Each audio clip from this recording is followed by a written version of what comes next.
tambah zikir, tambah sombong. Tambah ilmu, tambah songong. Kalau sudah sombong, lalu ada orang selain dia diberikan posisi yang tinggi, iri nggak? Maka kalau orang kerja di kantor, dia lihat temannya naik pangkat, dia nggak naik. Temannya dapat jabatan, dia tidak. Dia ngomong apa? Saya kan lebih banyak kerja di kantor ini. Kenapa bukan saya? Dia akan ngomong, pinteran aku kali.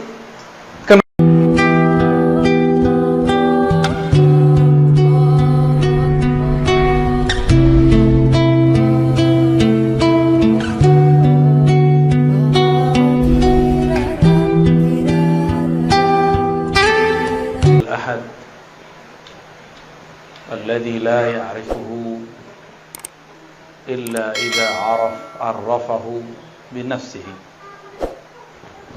Asyhadu an la ilaha illallah, asyhadu anna Muhammadan abduhu wa rasuluh, sayyidil arifin, sayyidil alimin, wa ala alihi wa ashabihi wa ahli baitihi wa dhurriyyatihi ajma'in. Amma ba'du. Bapak Ibu sahibul bait, Bapak Mirhalim, istri dan orang tua, keluarga besar, semoga dalam ridha Allah SWT. Begitu juga kawan-kawan yang datang dari manapun, semoga ini menjadi bukti bahwa kita bersaudara di sisi Allah SWT. Amin ya rabbal alamin. Sungguh indah, jauh dari negeri Madinah, tapi nama Rasulullah masih didendangkan dengan suara yang merdu, dengan suara yang sangat-sangat nikmat, ya. Rasulullah sebelum beliau wafat, beliau di hari beliau wafat itu paginya melihat dari luar jendela atau dari dalam rumah keluar jendela, terlihat bahwa para sahabat sedang sholat dipimpin oleh Sayyidina Abu Bakar, dan beliau kemudian menangis. Beliau terharu. Umat yang dulunya tiada, paling cuma beberapa orang bisa dihitung dengan jari, jumlahnya sudah menjadi banyak. Apalagi kalau Rasulullah memandang kita semua saat ini, tentu Rasulullah lebih girang lagi, lebih senang lagi. Semoga cinta kita kepada Rasulullah tidak bersyarat, cinta yang tulus, cinta karena kita berterima kasih kepadanya. Sallallahu ala sayyidina Muhammad. Apa tema kita, Pak? Mau tentang apa? Mau tentang apa? Tentang kolbu. Baik, insyaallah. Untuk kalbu kita semua, mari kita bacakan Al-Fatihah. Bismillah. Ya, kenapa? Shiratal ladzina an'amta 'alaihim.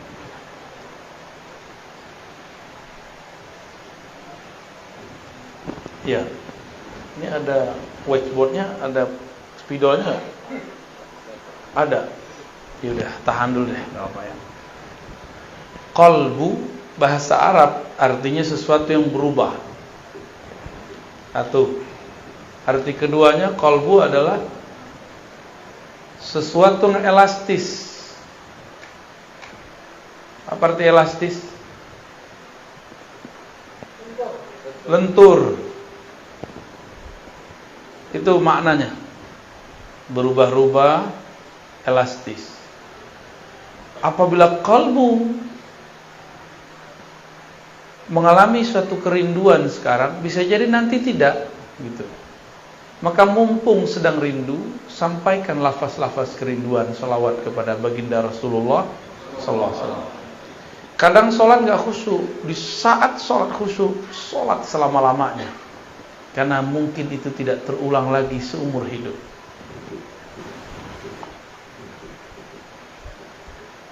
Tapi juga qalbu berarti sesuatu yang layyinah, yang halus, lembut, elastis.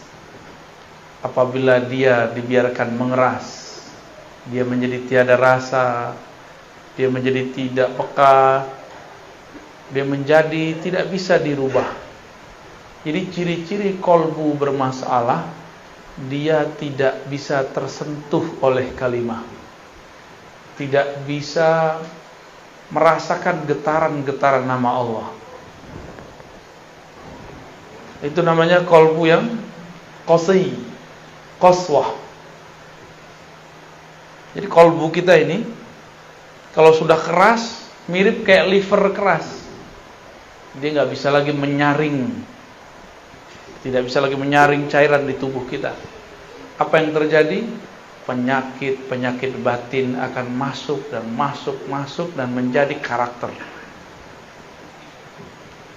Maka hadirin hadirat yang dimuliakan Allah, kolbu ini sangat penting. Karena ia penting, Allah membahas tentang kolbu lebih dari 100 kali dalam Al-Quran. Lebih dari berapa? Kalau sholat cuma 55 kali atau 50-an Allah nyebut kata sholat.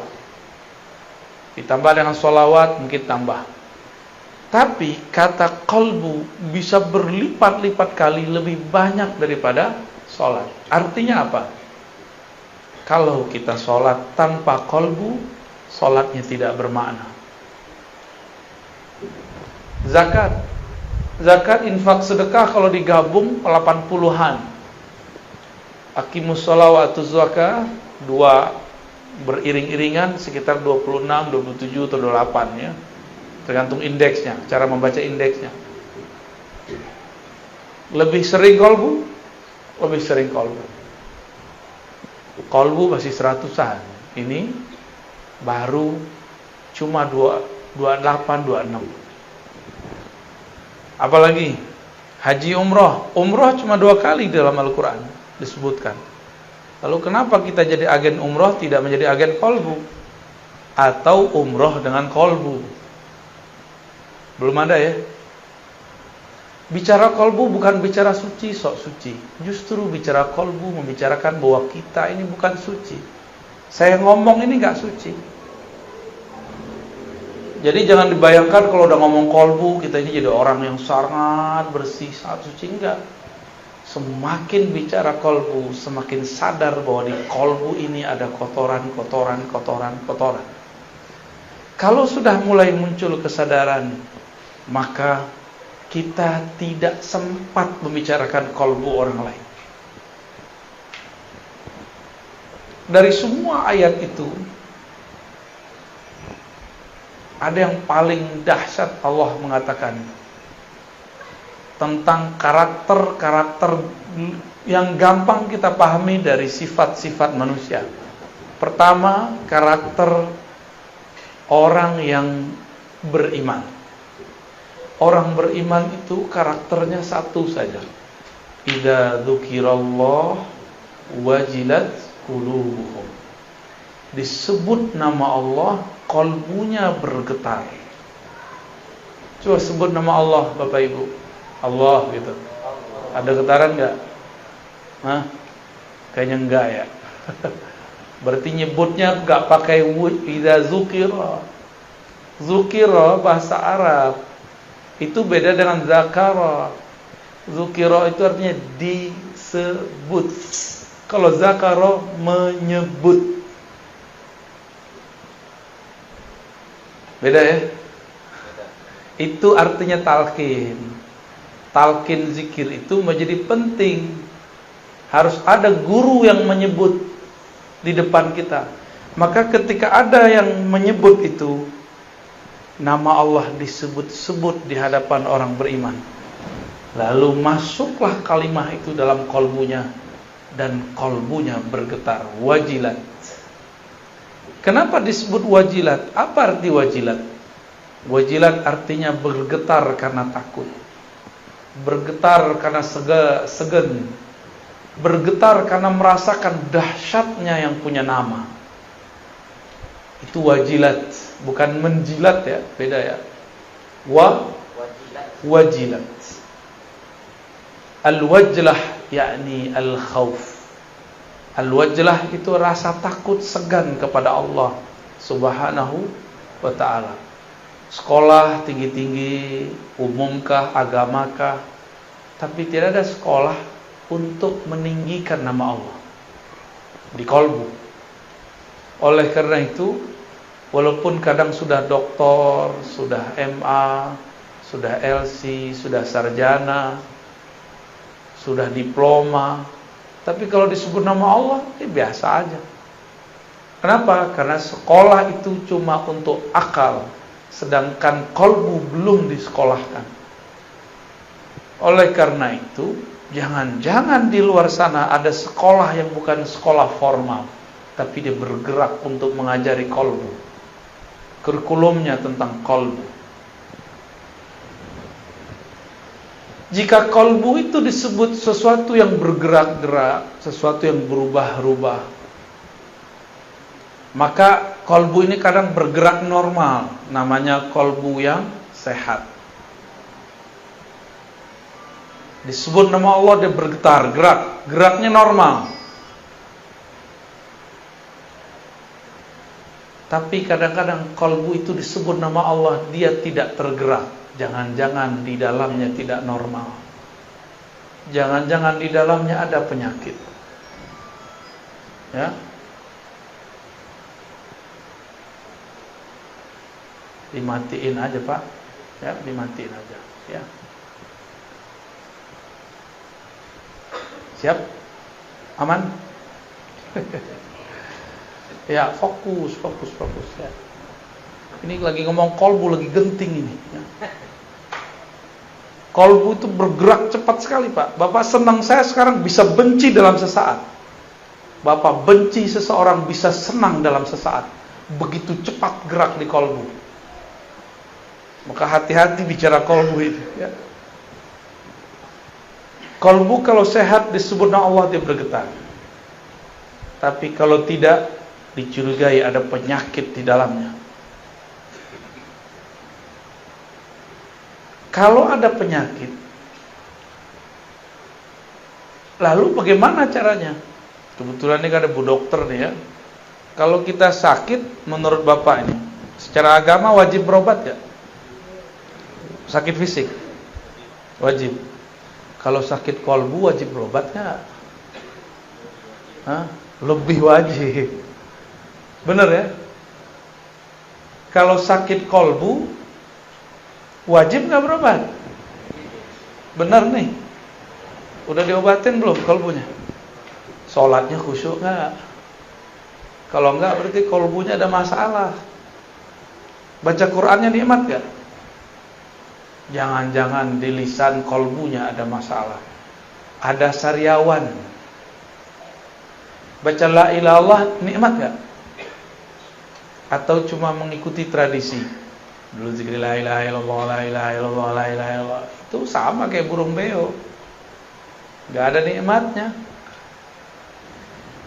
Di sini makanan khasnya apa, Pak? Yang paling enak? Tempoyak. Duren yang sudah itu tuh, yang sudah kematangan itu ya, itu bahasa halusnya. Bahasa kasarnya yang sudah busuk. Tapi kalau diolah jadi enak ya. Oke. Bumbunya apa? Cabai, bawang, oke. Ada orang buat tempoyak tapi nggak pakai bumbu, gimana? Dia sebut ini tempoyak loh. Kiranya kawan belajar lewat YouTube, belajar lewat buku, begini cara buat tempoyak.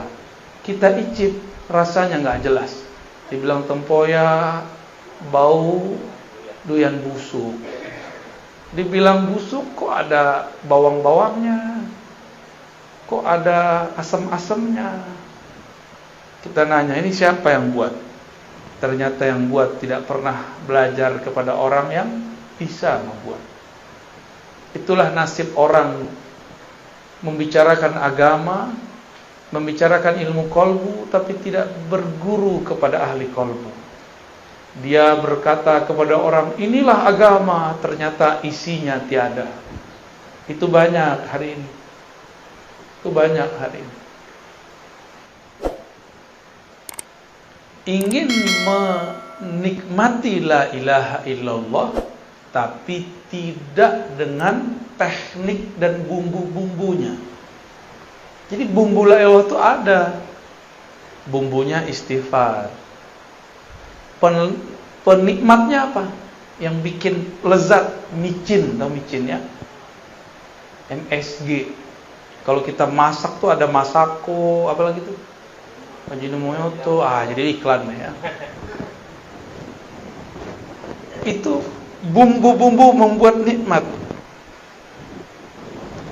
Sama-sama tempoyak, tapi jika bumbunya berbeda, yang buat berbeda, hasilnya beda nggak?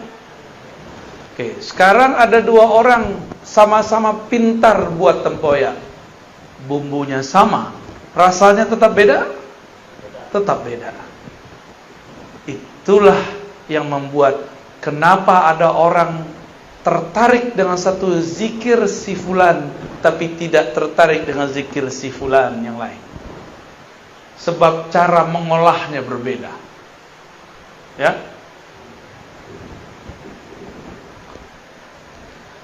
Qalbu ini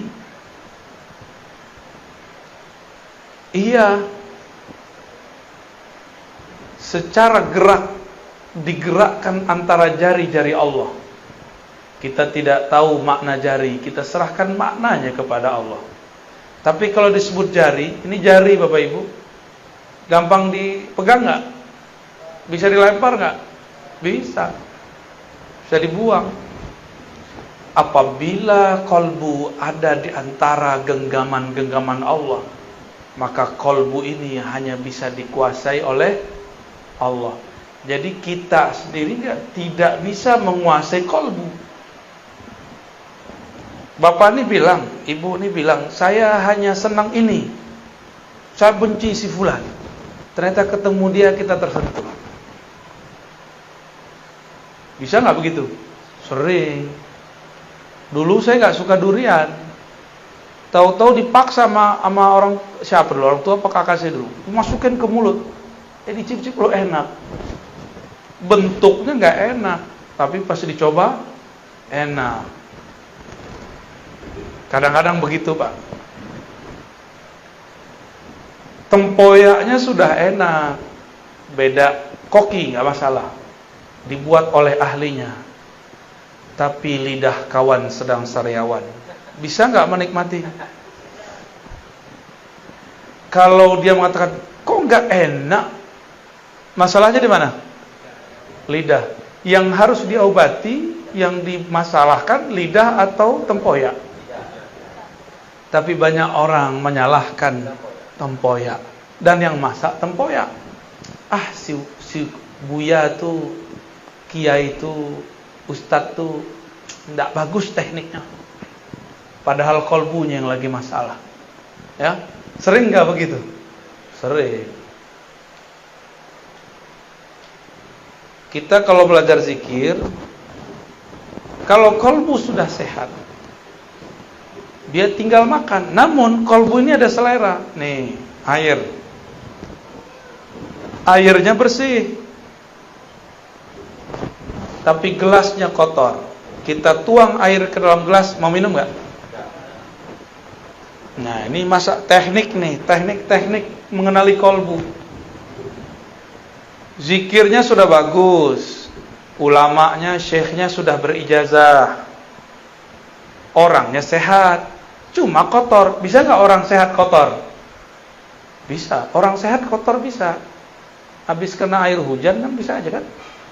Mungkin dia habis terkenang masa kecil belum bahagia, terus main-main itu, becean itu ya, mungkin nggak? Atau dia keluar dari kebun, mungkin dia sehat tapi badannya kotor, bisa menikmati? Ada makanan tapi dibawa ke WC, bisa makan? Tuh, kira-kira begitu ilustrasinya. Jijik nggak? Maka kalau kita belajar zikir, kolbunya dicuci dulu, dibersihkan dulu. Jangan kayak orang mau makan di dalam WC, pasti nggak mau makan dia. Dia sehat.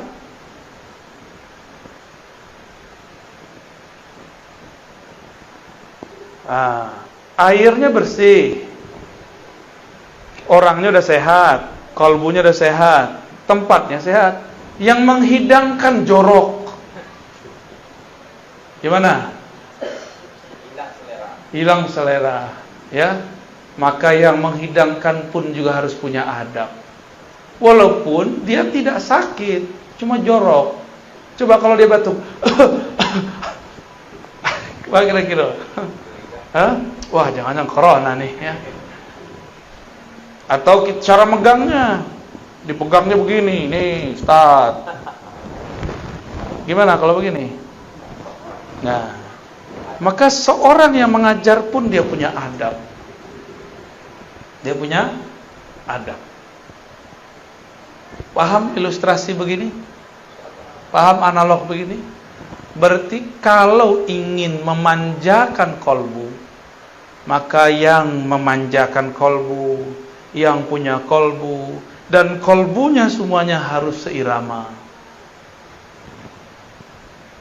Jangan diajarkan di WC, jangan diajarkan di tengah keramaian, kecuali orang-orang keramaian itu sudah satu frekuensi. Jadi kalau kita jadi guru, jangan senang dulu orang minta talqin, santai dulu, itu ujian, ya. Jangan senang dulu orang minta ilmu ini, minta ini. Tidak semua permintaan harus diberi. Tidak semua ilmu harus diceritakan. Tidak semua rahasia dapat dibuka. Banyak rahasia-rahasia yang harus disimpan. Namanya rahasia, kalau dibuka masih rahasia nggak? Kalau kita bagi-bagi permata di tepi jalan, dikira apa? Kaca. Betul ya? Dihargai nggak? Habis diambil mungkin dilempar. Sama, kalau orang obral talqin zikir, lama-lama dilempar, ditinggal. Itu kejadiannya sama zaman kalau orang tidak memberikan penghargaan ke dalam kolbunya, itu yang terjadi. Maksud saya sederhana Bapak Ibu, kolbu ini spesial. Allah kalau ngajak ngobrol makhluknya, itu yang diajak ngobrol kolbunya.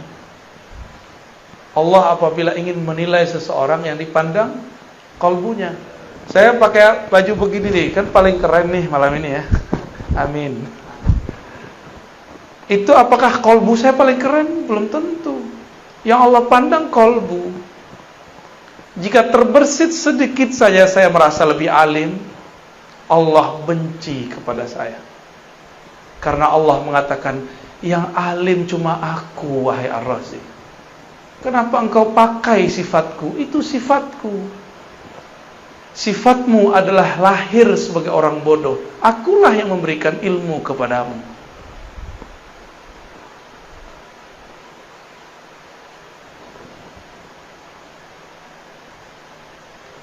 Rasa nikmat zikir adanya mirip dengan kita kalau makan. Nah, ini pertanyaan nih Bapak Ibu. Kalau makan tempoyak, enak itu di tempoyak, di lidah, di piring, atau di orang yang nyajiin? Di lidah. Oke, coba makan di WC. Jadi gak enak kan? Hidung ngaruh. Tempoyaknya enak, tempatnya bersih, orang datang, makan. Makan semua. Mau nggak? Langsung berdiri kita. Nggak jadi makan, ya.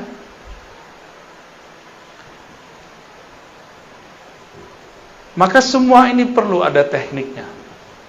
Kolbu di dalam Al-Quran ada kolbu mukmin, ada kolbu yang kedua, kolbu munafik. Saya setiap hari menuduh diri saya munafik. Karena di hati lain, di pikiran lain. Cuma sudah terburu jadi doktor, dipanggil Buya, Tuan Guru. Akhirnya terpaksa ngajar. Aslinya saya nggak berani ngomong ini. Kalau hitung-hitung diri itu gak berani ngomong. Cuma pulang kembali. Ilmu kan milik Allah, suci milik Allah. Jika Allah maha suci, kita berarti maha ternodai. Maka dengan itulah saya datang kepada Allah dan saya minta izin, ya Rabb, ana abdukal faqir al-muznib. Ya Allah, aku hambamu banyak dosa. Alim pun tiada, ya. Makom tinggi pun tidak, tapi orang husnuzan. Maka dengan ketinggianmu ya Allah, dengan kemuliaanmu ya Allah, aku menumpang. Di situ. Berharap Allah menyertakan kita dalam kemuliaannya. Berharap Allah menyertakan kita dalam kealimannya.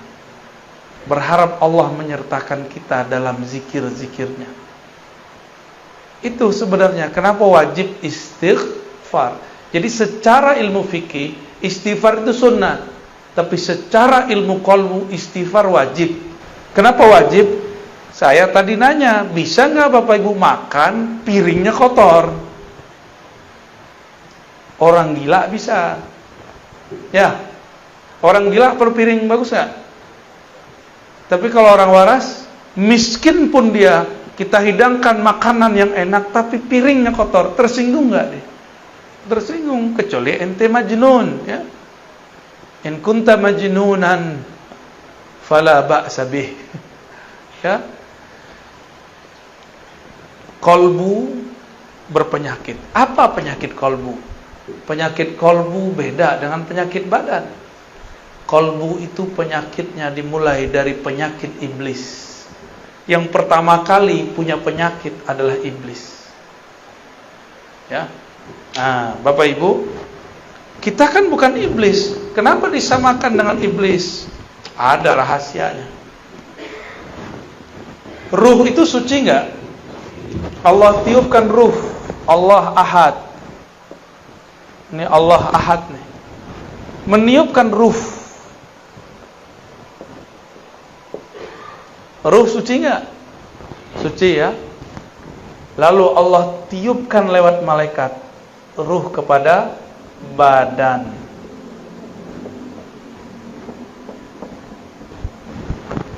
Tapi sebelum masuk ke badan, ini ada jarak di sini.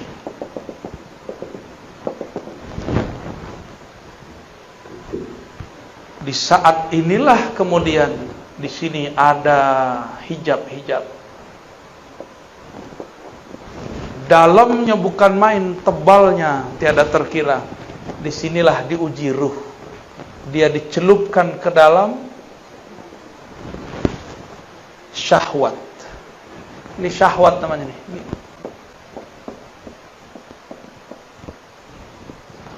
Ternyata syahwat itu berkaitan dengan badan. Semua yang ada di sini berkaitan dengan badan. Apabila ruh ditiup ke dalam badan, bernamalah dia jiwa. Itu, ya. Jiwa itu punya kiblat sentral. Sentralnya namanya qalbu. Ya. Asalnya ruh ini suci, tapi dicelupkan ke dalam syahwat. Maka syahwat itu terkait dengan badan. Ketika Allah tiupkan ke dalam tubuh ini, nyatu dengan otak. Di otak ada syahwat nggak? Keinginan rendah. Jadi syahwat bahasa Arab artinya keinginan rendah. Nyatu dengan mata. Di mata ada syahwat. Mata senang lihat yang jelek atau yang cantik, yang gagah, yang indah. Indah itu apa? Ya. Kalau bagi Bang Adam alaihissalam indah itu Hawa. No, Adam namanya orang PPR. Ya.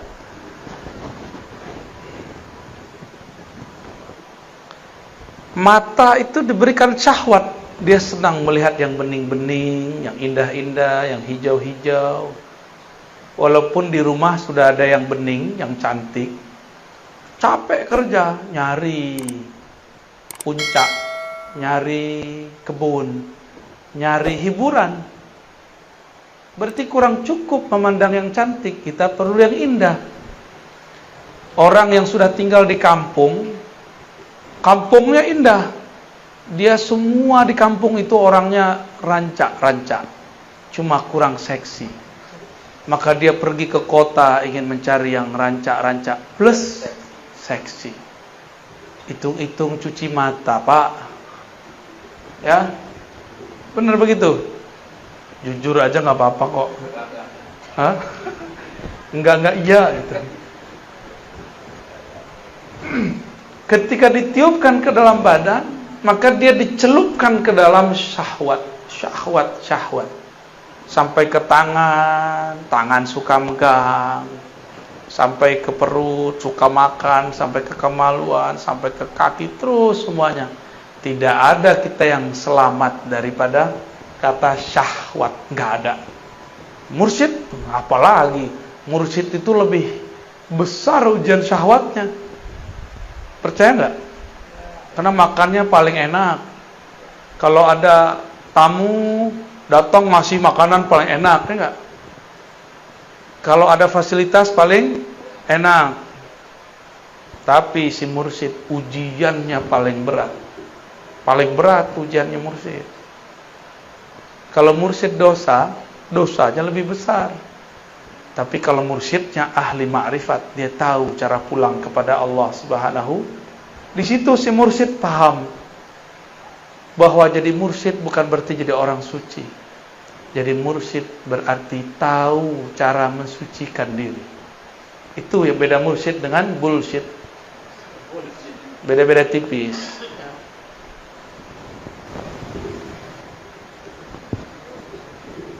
Ketika tubuh membalut ruh, maka tubuh punya energi nafsiyah atau jiwa yang membuat dia masih terhubung dengan ruh ini, itu qalbunya. Karena ini adalah hembusan Allah. Allah memandang dari ruh ini kemana? Dipandangnya kepada qalbu. Jadi dekat gak antara ruh dengan qalbu? Dekat sekali. Karena qalbu itu ada karena ruh. Jika Allah menurunkan ilmu lewat ini, itu namanya laduni. Tapi kalau Bapak Ibu belajar, si badan nih diajak belajar nih. Belajar sama seseorang, cari guru. Kalau dapat ilmu namanya futuh. Apa namanya? Apa arti futuh? Terbuka. Supaya mengenal Allah. Tapi kalau ruh, gurunya langsung Allah Ahad, disebut laduni. Itulah ilmunya Nabi. Maka saya sering nanya, Jibril itu gurunya Nabi Muhammad atau muridnya Nabi Muhammad? Banyak orang salah di situ, keliru. Dikira Jibril itu adalah gurunya Nabi Muhammad. Padahal Jibril itu dapat energi dan dipasangkan kepadanya jubah-jubah pemimpin malaikat setelah dia berselawat ke Nabi Muhammad. Nabi Muhammadnya belum lahir, sebagai bin Abdullah. Tapi Muhammadnya sudah ada belum? Ruh pertama yang Allah tiupkan namanya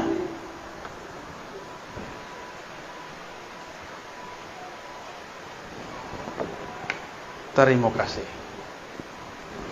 Ahad ini Allah Ahad ya. Kul huwallahu. Allah meniupkan wahyu ruh pertama. Hembusan pertama Allah itu namanya mirip-mirip ma'ahad tapi ditambah dikit mim. Ahmad. Jadi apa beda antara ruh pertama dengan ahad? Mim.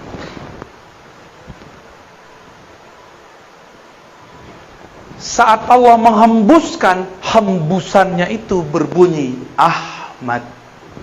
Bernama Ahmad. Pangkatnya disebut Ruhullah. Apa arti Ruhullah? Hembusan Allah. Coba menghembus Pak. Fuh gitu. hembusan kita enggak? Atau beda? Coba ambil misalnya plastik, kita pindah ke dalam enggak? Paham? Ini yang tidak dipahami oleh kelompok kebatinan yang kegeeran jadi Tuhan, jadi Allah. Paham? Ini ilmu awalnya benar. Di dalam diri kita ada hembusan Allah. Betul. Tapi hembusan bukan Allah. Ahmad laisa bi ahad. Ahmad itu ya Ahmad. Hembusan ya hembusan. Cuma kawan sudah GR jadi Allah. Zat aku, zat Allah. Sifat aku, sifat Allah. Namaku, nama Allah. Fi'ilku, fi'il Allah. Tapi kalau lapar makan nasi juga. Kalau lagi puyeng minta kawin, berarti belum. Masa Allah lapar, ya enggak? Masa Allah minta kawin? Kan Allah ini tidak perlu sahibah. Sahibah itu artinya pasangan. Allah itu nggak perlu anak bini. Ini teguran keras nih bagi yang berzikir, berkalam, bermakrifat dengan makrifat iblis. Awalnya sudah benar bahwa di dalam diri kita ada tiupan Allah. Betul, Bapak Ibu. Tapi di dalam diri kita bukan Ahmad. Di dalam diri kita adalah pecahan-pecahannya, percikan-percikannya. Ahmad ini tiupannya. Allah pandang Ahmad, maka memancarlah dari Ahmad itu cahaya. Memancar cahaya. Cahaya itu bahasa Arabnya nur. Apa? Nurnya bernama Muhammad.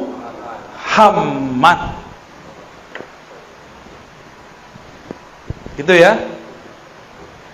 Berarti nur beda nggak dengan ruh?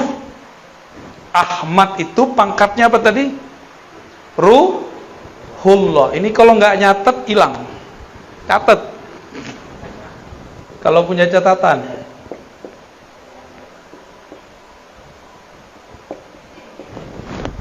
Kalau nggak terpulang catat ya.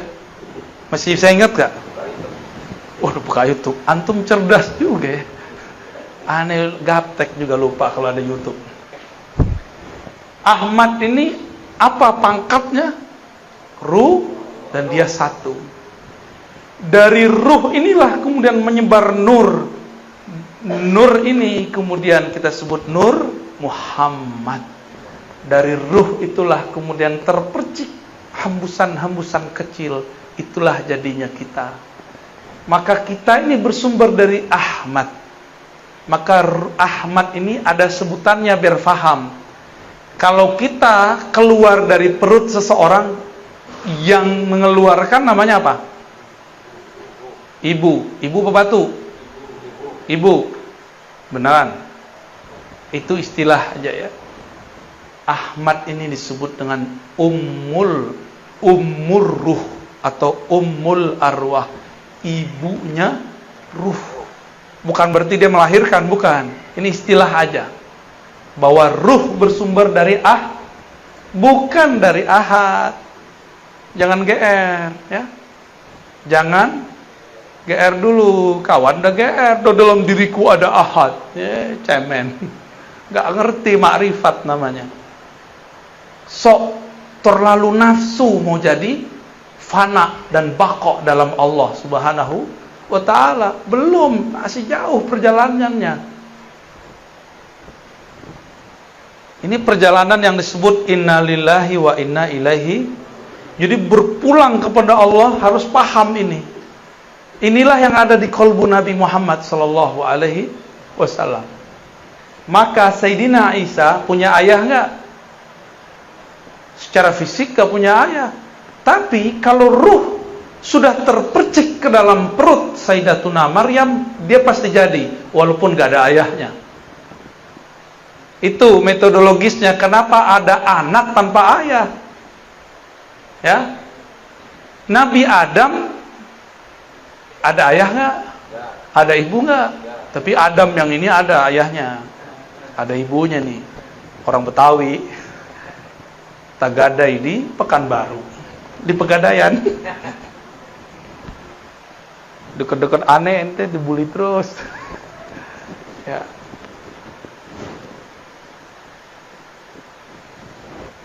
Percikan ruh Ahmad itu yang intinya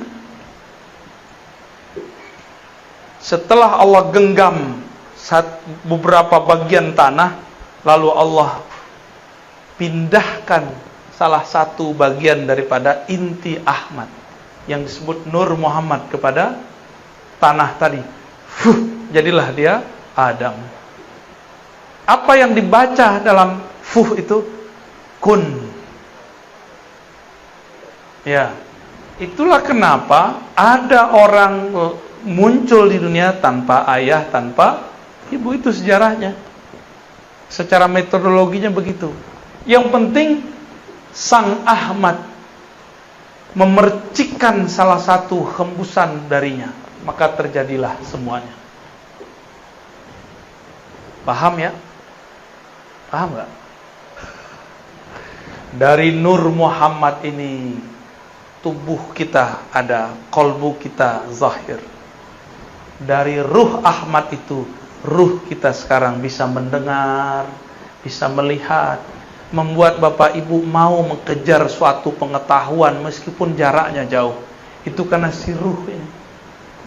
Kalau nggak ada ruh ini, nggak mungkin Bapak mau hadir jarak jauh. Udah jam segini, jam berapa nih? 10:30. Karena ruh ini nggak ada harinya dia. Hari dia cuma satu. Aku tambah kenal Allah, titik. Bagi dia itu. Mau jauh, mau dekat, mau tidur, nggak tidur, bagi dia yang penting dia kenal Allah Subhanahu wa ta'ala. Bagi ruh itu malam adalah tidak kenal Allah. Bagi ruh itu siang adalah saat mengenal Allah Subhanahu wa ta'ala. Nah ini dia. Barulah kita terpancar dari sini semua. Oleh karena itu tadi Sayyiduna Isa, dia mengenal ibu hakikinya bukan Sayyidatuna Maryam. Ibu hakikinya siapa? Ahmad. Maka dia mengatakan, aku mengabarkan kepada kalian mubasyirun.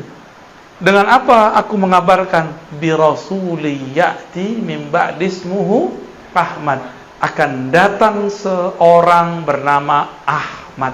Jadi Nabi Isa itu enggak menyebut nama Muhammad karena dia tahu dia langsung dari Ahmad. Itulah yang diakui oleh Kubas atau Kufas ibn Asyam. Engkaukah yang lebih tua dari Rasulullah atau Rasulullah lebih tua dari engkau? Jawaban beliau apa? Kufas ini waktu Abraha masuk bawa gajah ke Mekah, dia lihat. Berarti dia udah jadi anak-anak. Nabi Muhammad baru lahir tahun gajah. Tuaan mana? Ibnu Asyam. Tapi ketika Ibnu Asyam ditanya, ente lebih tua, kamu lebih tua, engkau lebih besar, atau Rasulullah? Apa jawaban beliau? Kalau lebih tua Rasul. Tapi kalau lahir duluan aneh. Bingung gak tuh? Lebih tua, tuaan Rasulullah. Tapi kalau lahir, tuaan aku. Berarti Ibnu Asyam, Kufas atau Kubas Ibn Asyam paham ilmu yang namanya umur ruh. Umur daripada ruh. Bahwa ruh ini kadang ada yang lebih tua, ada yang lebih muda. Ruh yang lebih tua, ruh yang faham. Maka siapa yang ditakdirkan faham malam ini, ruhnya sudah ditakdirkan dewasa. Tapi kalau ini Buya ini ngomong apa ini? Berarti Anda belum cukup umur, wahai ruh. Selamat belajar lagi. Nah, dari sinilah kemudian muncul alam semesta, ya. alam. Kita di alam ini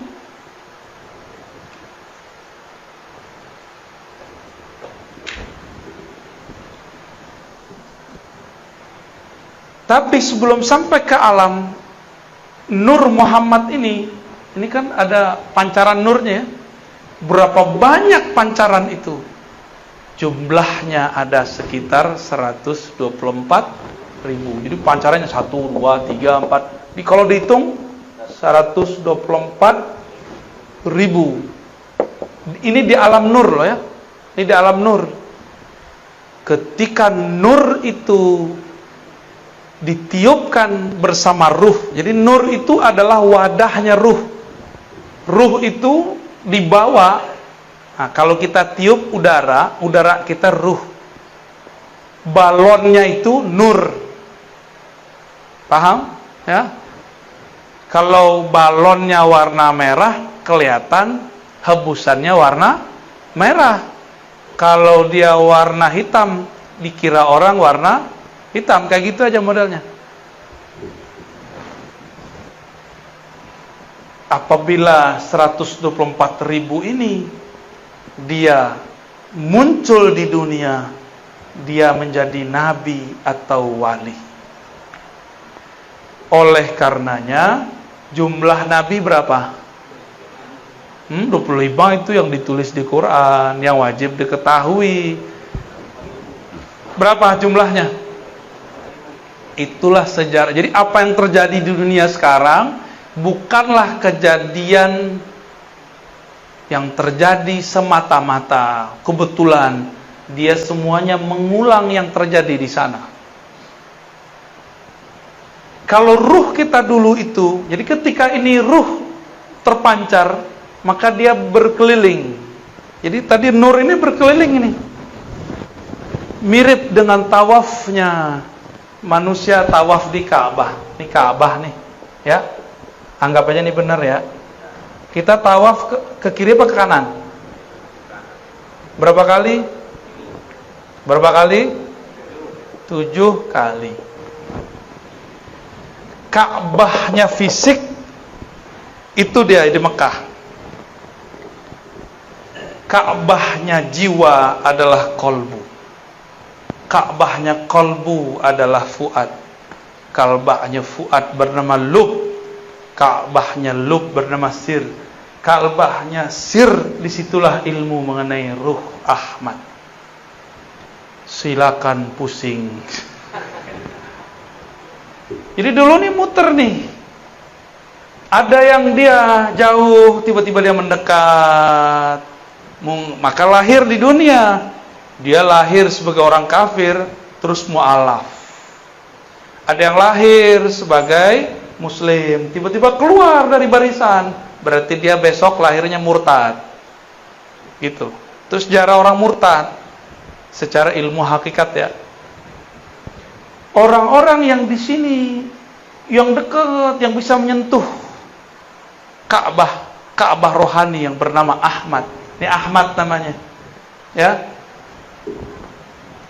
Jika nur kita, ruh kita dulu sempat memeluk, mencium Ka'bah bernama Ahmad, maka lahir 2 aja. Jadi habaib atau jadi ulama. Udah aja. Ustaz, saya bukan habib, bukan ulama. Terus gimana? Emang antum bisa protes? Kok nggak lahir sebagai habib? Bisa nggak? Kan nggak bisa. Kenapa saya bisa ngerti baca kitab, antum nggak bisa ngerti? Ya itulah takdir, bro. Itulah takdirmu, nak. Nggak juga begitu ya. Itu ngulang-ngulang aja. Yang sudah haji umroh, kalau kita tambah dekat ke Ka'bah, muternya tambah cepat atau tambah lama? Jadi orang yang muter di sini, dia baru separuh, kita udah selesai 7. Ya, kalau kita di situ. Semakin mendekat kepada sumbernya, semakin cepat, semakin asik. lelah pun tiada terasa. Jadi ini perputarannya panjang nih, lama. Hitungannya puluhan ribu, mungkin puluhan juta tahun kalau dihitung di dunia. Jadilah kita sekarang nih. Jadi kalau ada orang sekarang dia menyesalkan dirinya, bunuh diri, itu orang gak paham itu. Kalau dia muncul di sini, itu anugerah besar. Ya. Pasang alarm, tadi katanya jam 11. Tahu-tahu dirubah, di nasikh mansuh. Padahal jarang pegang. Saya handphone itu yang penting bagi saya alarm. Ya. Kalau Bapak Ibu untuk apa? Komunikasi. Waduh, canggih ya. Ada nggak handphone to Allah? Boleh dihapus, Pak? Ya, silakan dihapus. Berkah antum hapus ya. Aneh minum dulu ya, paling enak. Nah ini kan nikmat begini nih. Antum nggak minum, aneh minum. Yang minum ruh apa jiwa? Hah? Yang minum ruh apa jiwa? Mulut. Nggak enaknya diliatin. Kalau kita ada kumisnya tentu ya. Bismillahirrahmanirrahim. Mantap. Yang begini nggak ada di Jakarta nih. Kayaknya harus dibungkus banyak. Nggak suruh datang lagi. Yang buat abang aneh.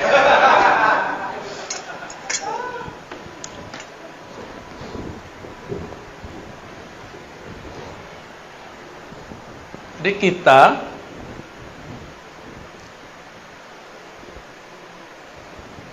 yang ada ini, kalau ada nur Muhammad yang asli di dalam, bukan bayangan nur, bukan pantulan nur, pasti mencari ilmu tentang ini. Maka saya berhusnuzon yang hadir ini di dalamnya ada percikan nur itu. Amin. Alhamdulillah. Apa kata Nabi? Allahumma ja'alni nura. Ya Allah, jadikan aku adalah nur. Padahal beliau memang sudah nur. Ibu Rasulullah mengatakan, ketika engkau lahir, hai Muhammad, aku melihat nur. Jadi Nabi Muhammad lahir, mohon maaf nih Bu Dokter, percaya apa enggak ya? Waktu lahir, Aminah tidak melihat darah, yang dia lihat cahaya. Ada nggak makhluk begitu? Ya ada. Maka saya sering nanya nih, Nabi Muhammad nama Nabi Isa. Nabi Muhammad dan Nabi Isa. Muliaan mana? Nabi Muhammad lebih mulia atau Nabi Isa? Nabi Isa punya ibu siapa? Maryam. M. Nabi Muhammad punya ibu namanya Aminah. Nabi Isa dimanjakan ibunya karena ibunya mengandung Nabi Isa. Gimana cara Allah memanjakannya? Ini mohon maaf nih Pak Pamir Halim, kalau Bu Dokter dulu lagi ngidam dicariin nggak? Cariin ya. Hujan aja dicariin. Di ujung negeri aja dicariin. Maryam, Sayyidatuna Maryam lagi ngidam. Ngidam buah apel, ngidam buah anggur. Suami nggak punya. Yang tanggung jawab siapa? Maka Allah utuslah Jibril. Jibril, ambil buah-buah surga terbaik, berikan kepada kekasihku Maryam. Dia sedang mengandung kekasihku Isa. Maka ketika Sayyiduna Zakaria masuk ke mihrab, ke kamarnya Maryam, dia heran. Belum hamil tuh, belum hamil. Apalagi setelah hamil. Belum hamil, dia mau apa dikasih, disiapin biar rahimnya bersih, biar rahimnya tercipta, terbuat, tersusun dari nutrisi-nutrisi surga. Ditanya sama Nabi Zakaria, anna laki hadza, wahai anakku, kira-kira begitu, anak ponakan maksudnya ya, dari mana engkau memperoleh buah-buah ini? Apa jawabannya? Dari sisi Allah Subhanahu wa ta'ala. Maksudnya dari sorga. Jika Sayyidatuna Maryam dimanjakan Allah, disiapkan untuk mengemban, untuk menyimpan di perutnya Nabi Isa, apalagi setelah hamil. Kira-kira Allah mungkin nggak memperlakukan lebih sempurna kepada Aminah? Mungkin itu wajib. Kalau versi saya wajib. Muliaan Nabi Isa atau Nabi Muhammad? Beneran? Ya. Kalau Nabi Isa dipersiapkan ibunya dengan makanan-makanan surga, kira-kira Aminah gimana? Lebih dahsyat lagi. Lebih dahsyat lagi. Itu maksud saya. Cuma riwayat-riwayatnya memang banyak yang kemudian tidak terekap dalam kitab-kitab hadis. Hanya direkap oleh sebagian ulama sirah nabawiyah. Tapi lumayan itu membantu. Malam pertama Aminah hamil, langsung didatangi oleh Sayyidina Jibril. Apa kata Jibril? Wahai Aminah, yang engkau kandung itu bukan Isa, Nabi Bani Israel, bukan Musa, bukan Ismail. Yang engkau kandung itu adalah Muhammad, Sayyidul Alamin, Sayyidul Anbiya wal Mursalin, penghulu alam semesta, penghulu para nabi, penghulu para rasul. Berarti Aminah sebelum Nabi lahir udah percaya belum? Jadi yang pertama beriman itu dengan kenabian kerasulan Nabi Muhammad itu adalah Aminah, bukan Khadijah, bukan Abu Thalib, bukan Abu Bakar. Bukan. Yang pertama siapa? Aminah. Cuma ada orang kurang ngajar hari ini ya. Mereka bilang apa? Orang tua Nabi masuk berdasarkan beberapa hadis-hadis yang bisa dikritisi pemahamannya. Oke.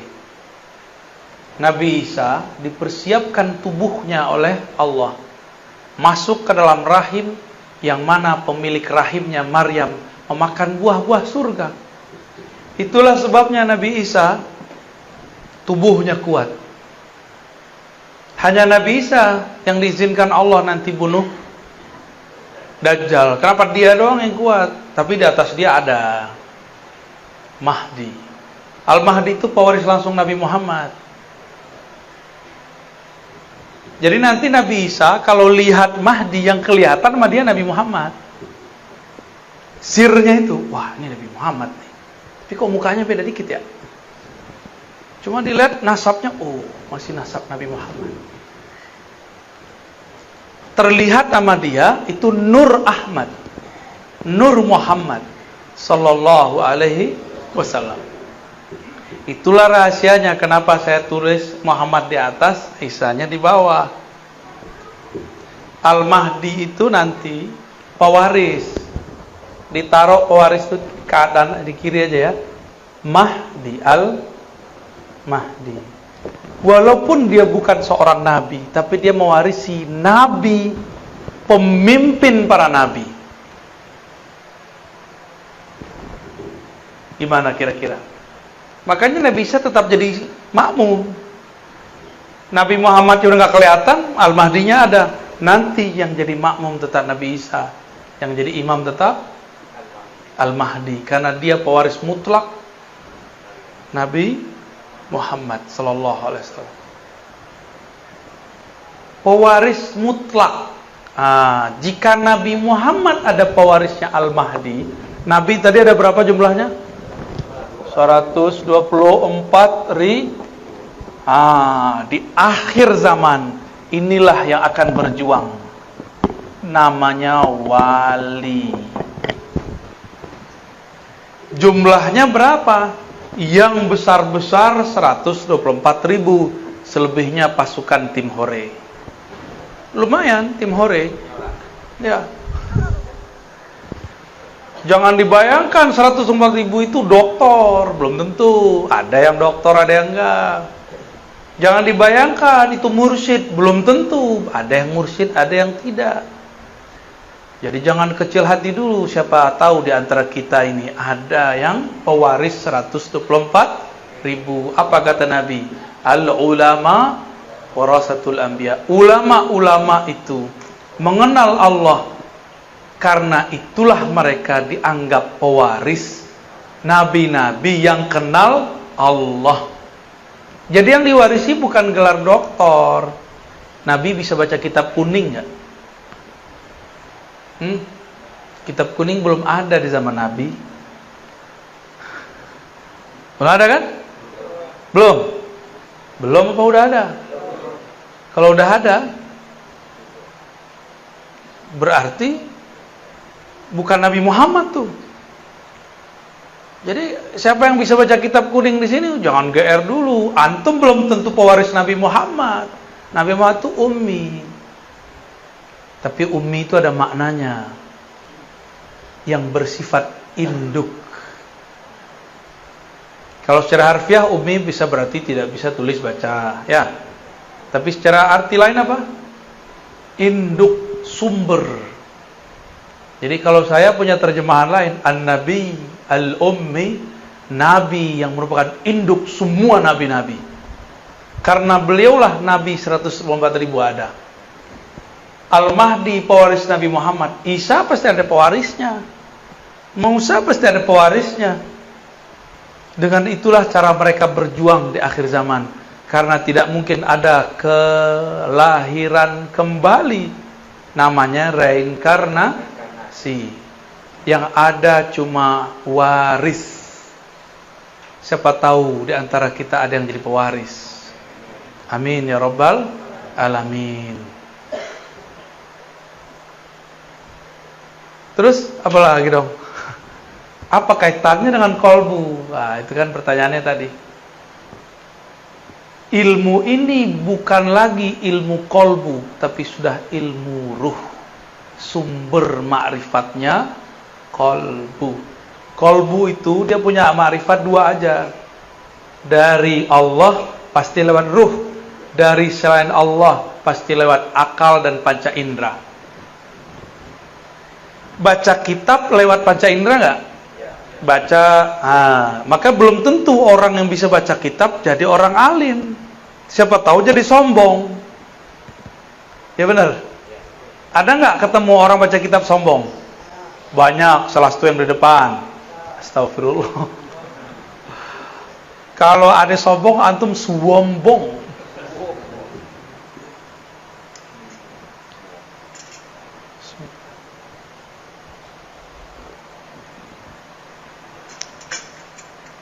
Ada yang iri nggak?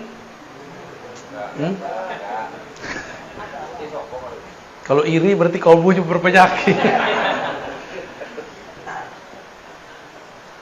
Cuma ada yang nafsu jadi wali. Jadi wali itu adalah poros poin yang Allah tatap di bumi. Jika dulu Nabi adalah kulubul alamin, jantungnya, kolbunya alam, meninggal para nabi. Nabi-nabi sudah wafat belum? Wafat. Benar, fisiknya. Terus ilmunya dipindahin ke siapa? Dipindahin ke wali. Selama masih ada wali di muka bumi, Allah masih menatap. Ditatap bumi ini dengan baik. Jika yang punya kolbu kewali ini mati, barulah Allah kiamatkan semua yang di muka bumi. Jadi apa yang harus diisi dalam kolbu? Tidak cukup dengan zikir, tapi harus mengenal siapa yang dizikirkan. Maka orang yang kenal siapa yang dia zikirkan, sekali dia sebut namanya, itu sama dengan 70.000 kali orang tidak mengenal namanya berzikir. Makanya wali-wali itu santai. Udah gak banyak suluk dia. Tapi kan kita belum sepaham, belum setingkat mereka. Ya udah kita suluk aja dulu. Ya, riyadhah aja dulu, zikir aja dulu. Siapa tahu nanti diangkat Allah. Tapi teman-teman sahabat yang makan Allah, kalau cuma mengandalkan zikir, saya udah berkali-kali katakan, iblis dulu pangkatnya Azazil telah berzikir 80.000 tahun di surga. Jadi wali enggak? Enggak. Kasyaf? Enggak. Dia bisa melihat surga, tapi dia tidak bisa menatap aras. Nabi Adam baru dicipta, masih bau ingus, anak ingusan, baru kemarin sore masuk surga. Tapi di dalam qalbu Nabi Adam ada nur Muhammad. Maka nur itu, kalau ada nur bisa lihat sesuatu enggak? Nah, inilah yang disebut nur. Orang kalau ada nur di kalbunya, dia bisa menatap ada objek kebenaran dimanapun ada. Iblis 80.000 tahun berzikir, tapi zikirnya zikir zulmaniyah. Dia zikir kalbunya belum dibersihkan. Dia zikir sombongnya dibiarkan. Dia zikir merasa sok sucinya terus dirawat. Apa yang terjadi? Tambah zikir, tambah sombong. Tambah ilmu, tambah songong. Kalau sudah sombong, lalu ada orang selain dia diberikan posisi yang tinggi, iri nggak? Maka kalau orang kerja di kantor, dia lihat temannya naik pangkat, dia nggak naik. Temannya dapat jabatan, dia tidak. Dia ngomong apa? Saya kan lebih banyak kerja di kantor ini. Kenapa bukan saya? Dia akan ngomong, pinteran aku kali, kenapa dia yang naik? Begitulah terus. Berarti di dalamnya bukan nur Muhammad, tapi nar Azazil. Dua aja manusia itu, kolbunya nur Muhammad atau kolbunya nar Azazil. Azazil siapa tadi? Nama kecil dari iblis.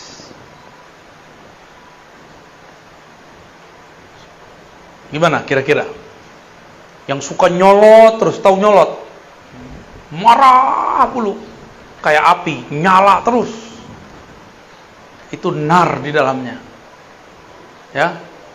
Maka kalau kajian nama yang punya nar Azazil, panas kepala kita.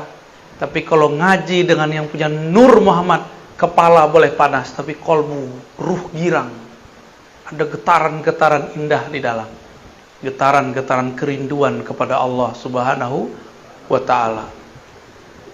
Wali itu kolbunya alam, kolbunya wali tatapannya Allah. Ruhnya wali adalah percikan dari hembusan-hembusannya Allah. Maka jika si wali ini punya kolbu, dia kenal siapa yang dia sebut. Sama seperti yang dikatakan dalam hadis. Ini penutup kajian kita. Apa kata Nabi? Tidurnya orang yang alim lebih bagus, lebih afdol daripada ibadahnya orang yang jahil. Ada orang alim, arif, main-main aja. Tapi dia kenal siapa yang mencipta alam. Kenal itu dimulai dari kenal nama. Semakin banyak nama yang dikenal, semakin tinggi ma'rifat. Kalau cuma nama alif, lam, ha, itu baru satu ma'rifat. Allah. Harus kenal lagi Ar-Rahman. Harus kenal lagi Ar-Rahim. Harus kenal Miminal 99. Baru namanya Ma'rifatul Asma. Baru satu nama diajarin guru, udah merasa alim aja. Belum, masih jauh. Ada lagi nama di dalam nama. Nama di balik nama. Ibarat manusia. Ini baru manusia, belum Allah. Bang Adam ini di sini namanya Bang Adam. Di tempat kerja manajer. Di rumah Abi atau Babi. Hah? Abi ya? Bab Abah. Oh. Maaf Bang ya. Semoga kamu sakit hati Bang. Nanti aku obati Bang. Karena dia orang Betawi. Masa kecil panggil Tong. Bukan tong sampah, bukan. Tong.